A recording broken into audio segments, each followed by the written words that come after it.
Les aumôniers musulmans, ce sont ces imams mandatés par le Conseil supérieur des imams en Côte d'Ivoire, COSIM, pour apporter un soutien spirituel ou matériel à des groupes de personnes ciblées.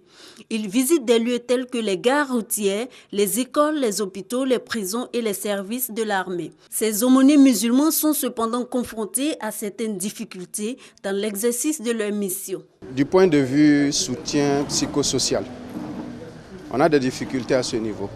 Parce que parfois, vous allez auprès du malade, ce n'est pas la parole de Dieu seulement qui fera son affaire, mais il a besoin, en plus de la parole de Dieu, des moyens pour pouvoir sauver sa vie. Parfois, les difficultés d'accès, parce que le CHU, c'est une administration. Parfois même les visites aux malades, il faut coordonner avec l'administration. Face à cette situation, un atelier à l'initiative du COSIM est organisé. Objectif, donner aux aumôniers musulmans des méthodes et stratégies nécessaires pour mener à bien leurs activités. Un discours fait dans un marché est différent d'un discours qui est fait dans un centre de santé.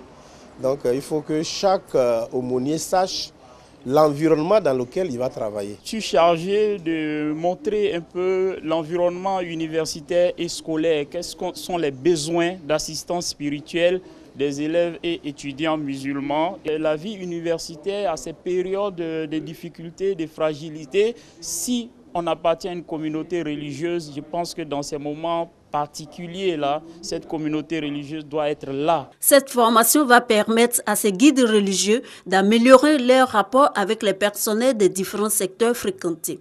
Ceci en vue de mieux véhiculer les préceptes de l'islam.